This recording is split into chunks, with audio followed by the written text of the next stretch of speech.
আসসালামু আলাইকুম। সংবাদে আপনাদের সবাইকে স্বাগত জানাচ্ছি। আমি ফিরোজ তোহা। শুরুতেই সংবাদ শিরোনাম। বাংলাদেশের সর্বশেষ গুরুত্বপূর্ণ আপডেট সংবাদে আপনাকে স্বাগত। শুরুতেই সংবাদ শিরোনাম, পরে বিস্তারিত। প্রথমেই জানাবো, দেশে চাঁদাবাজি ও দুর্নীতি এখন আরেকটি দল পাহারা দিচ্ছে বললেন নাহিদ ইসলাম।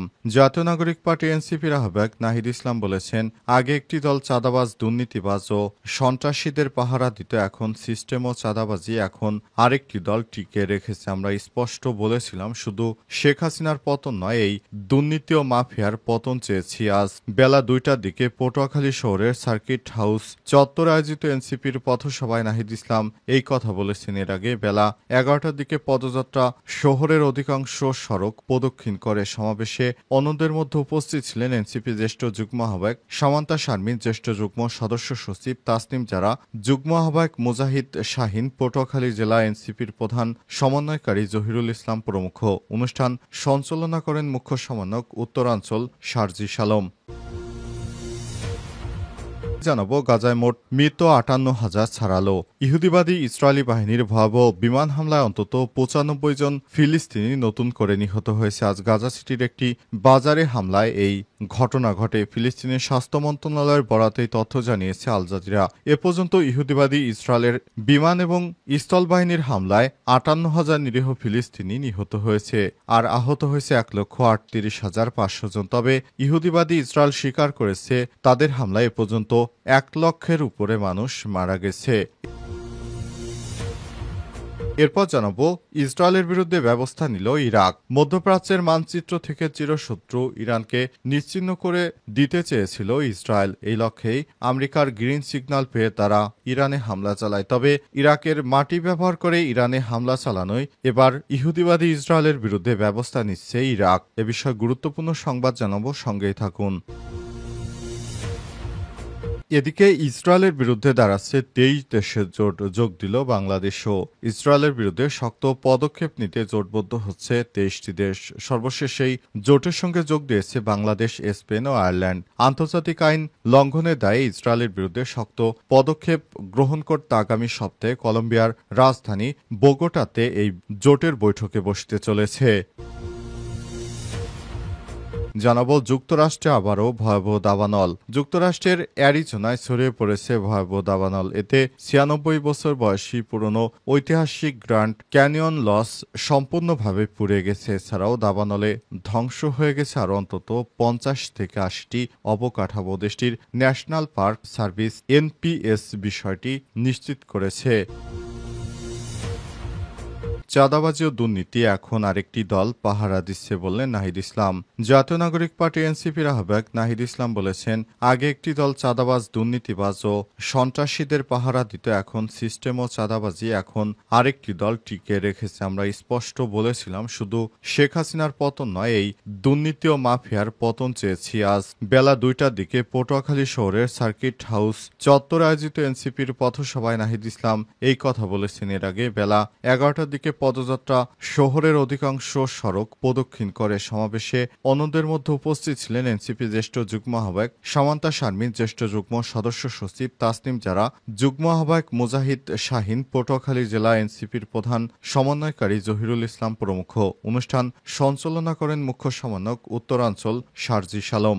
নাহিদ ইসলাম বলেছেন, ফ্যাসিবাদী ব্যবস্থার পতন ঘটিয়ে নতুন রাজনৈতিক বন্দোবস্ত প্রতিষ্ঠা করতে হবে। সে লক্ষ্যেই আমরা মাঠে নেমেছি। আমরা চাই নতুন রাজনৈতিক বন্দোবস্ত, সেখানে কোনো চাঁদাবাজি থাকবে না, কোনো রাহাজানি সন্ত্রাসী কর্মকাণ্ড আমরা হতে দেব না। এ সময় তিনি আরো বলেছেন, আমরা চাই দেশটাকে একটি সুন্দর পর্যায়ে নিয়ে যেতে। শুধু হাসিনার পতন নয়, দেশ জুড়ে যে বিএনপির চাঁদাবাজের সন্ত্রাসী কর্মকাণ্ড হচ্ছে সেটিও আমরা প্রতিহত করতে চাই। এ সময় নাহিদ ইসলাম বলেছেন, দেশবাসী সেই ম্যান্ডেটকে সামনে রেখে আমাদেরকে সেদিন আমাদের গণ অভ্যুত্থানে তারা আমাদের পাশে দাঁড়িয়েছিল। সুতরাং এখন যদি কেউ মনে করে তাদেরকে ক্ষমতায় বসানোর জন্য আমরা সেদিন আন্দোলন করেছি, সেটি সম্পূর্ণ ভিত্তিহীন কথা। তিনি আরো বলেছেন, আমরা চাই একটি নতুন রাজনৈতিক বন্দোবস্ত করতে, সেজন্য যা যা করা প্রয়োজন আমরা সেভাবেই করব। প্রয়োজন হলে আগামীতে আবারও রাজপথে নামার ঘোষণা দিয়েছেন নাহিদ ইসলাম। গাজায় মোট মৃত্যু 58,000 ছাড়ালো। গাজায় ইসরায়েলি বাহিনীর ভয়াবহ বিমান হামলায় অন্তত 95 জন ফিলিস্তিনি নিহত হয়েছে। আজ গাজা সিটির একটি বাজার এবং শরণার্থী ক্যাম্পের একটি সংগ্রহ কেন্দ্রে এই প্রাণহানির ঘটনা ঘটে। ফিলিস্তিনের স্বাস্থ্য মন্ত্রণালয়ের বরাতে এই তথ্য জানিয়েছে আল জাজিরা।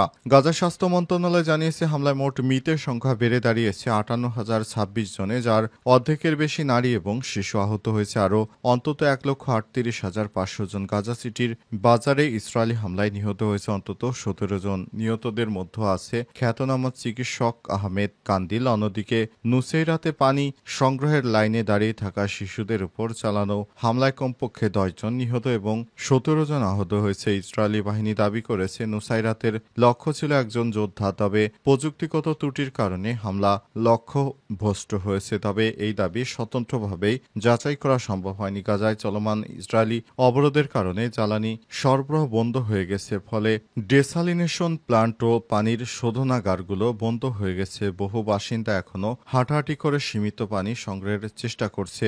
জাতিসংঘের শিশু সংস্থা ইউনিসেফ জানিয়েছে, জুন মাসে গাজায় 5,800 শিশু অপুষ্টিতে আক্রান্ত হয়, যার মধ্যে 1,000 চরম ঝুঁকিতে রয়েছে। আজ 7 মাস বয়সী সালাম নামের এক শিশু অপুষ্টির কারণে মারা যায়। জাতিসংঘের 8টি সংস্থা এক যৌথ বিবৃতিতে বলেছে, যদি এ পর্যন্ত পরিমাণে জ্বালানি প্রবেশ করতে না দেওয়া হয় তাহলে হাসপাতাল, পানি সরবরাহ, অ্যাম্বুলেন্স ও জরুরি সেবা পুরোপুরি বন্ধ হয়ে যাবে। গাজার অবস্থা খুবই শোচনীয় পর্যায়ে চলে এসেছে। এখান থেকে তাদেরকে রক্ষা করতে হলে অবশ্যই এই দেশে জ্বালানি প্রবেশ করতে দিতে হবে। তবে ইহুদিবাদী ইসরায়েল এখনও গাজায় জ্বালানি প্রবেশ করতে দিচ্ছে না। গাজাবাসীর অবস্থা খুবই শোচনীয় পর্যায়ে রয়েছে, তারা কোনোভাবেই বাঁচতে পারছে না। ইসরায়েলের বিরুদ্ধে ব্যবস্থা নিল ইরাক। মধ্যপ্রাচ্যের মানচিত্র থেকে চিরশত্রু ইরানকে নিশ্চিহ্ন করতে দিতে চেয়েছিল ইহুদিবাদী ইসরায়েল, তবে সেটি তারা ব্যর্থ হয়েছে। তবে ইরাকের আকাশ ডিঙে ইরানে হামলা চালানোর ঘটনায় এবার ইরাকের বর্তমান প্রধানমন্ত্রী খেপেছেন। তিনি বলেছেন, ইহুদিবাদী ইসরায়েলের সঙ্গে আমাদের বোঝাপড়া আছে, কারণ আমাদের আকাশের উপর দিয়ে তারা ইরানে হামলা চালিয়েছে, আমরা এটি কোনোভাবেই মেনে নেব না। তিনি বলেছেন, আমাদের হাতে উন্নত মানের S-400 ক্ষেপণাস্ত্র প্রতিরক্ষা সিস্টেম কেনার জন্য আমরা যে চেষ্টা করেছিলাম সেটিতে যুক্তরাষ্ট্র আমাদের বাধা দেওয়ার কারণে আমরা কিনতে পারিনি। তবে আমরা চেষ্টা করছি ইহুদিবাদী ইসরায়েল ভবিষ্যতে যেন আমাদের আকাশ সীমা, আকাশ প্রতিরক্ষা ব্যবস্থা ডিঙিয়ে অন্য কোনো রাষ্ট্রে হামলা করতে না পারে। অনুমতিতে ইরাকের আকাশ সীমা ব্যবহার করায় তা হজম হচ্ছে না ইরাকের। BBC ফার্সিকে দেখ সাক্ষাৎকারে এই কথাই বলেছেন ইরাকি প্রধানমন্ত্রী মোহাম্মদ শাইয়া আল সুদানি। কিন্তু ইসরায়েলের বিমান বাহিনীকে শায়েস্তা করতে না পারায় ফুঁসছে ইরাকি প্রধানমন্ত্রী। তিনি বলেন, আমরা ভবিষ্যতের জন্য প্রস্তুতি নিচ্ছি, আর নেতানিয়াহুর এই ধরনের স্বপ্ন বাস্তবায়ন হতে দেব না। আমরা দ্রুততম সময়ের মধ্যে যাই নতুন করে ক্ষেপণাস্ত্র প্রতিরোধ সিস্টেম কিনতে, আর সেটি যেভাবে হোক আমরা কিনব। এর আগে আমরা রাশিয়া থেকে S-400 কেনার জন্য যে ব্যবস্থা করেছিলাম, কিন্তু যুক্তরাষ্ট্রের কারণে সেটি কিনতে পারিনি, তবে চেষ্টা চালিয়ে যাচ্ছি। ইসরায়েলের বিরুদ্ধে দাঁড়াচ্ছে 23 দেশের জোট, যোগ দিল বাংলাদেশও। ইসরায়েলের বিরুদ্ধে শক্ত পদক্ষেপ নিতে জোটবদ্ধ হচ্ছে 23টি দেশ।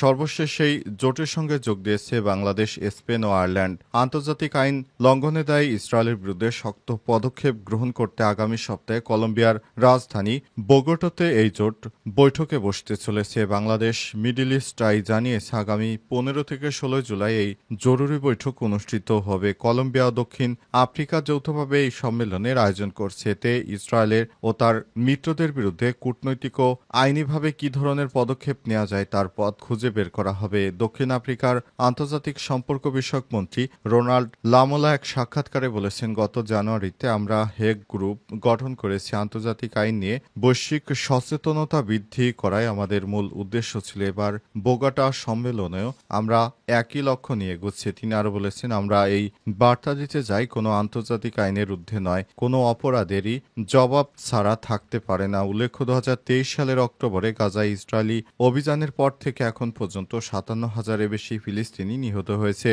বিশ্লেষকরা একে গণহত্যা এবং আন্তর্জাতিক মানবাধিকার আইনের চরম লঙ্ঘন হিসেবে আখ্যা দিয়েছে। পাশাপাশি বাস্তুচ্যুত হয়েছে লাখ লাখ ফিলিস্তিনি, যাদের মধ্যে রয়েছে 20 লাখ মানুষ বর্তমানে চরম খাদ্য সংকটে রয়েছে।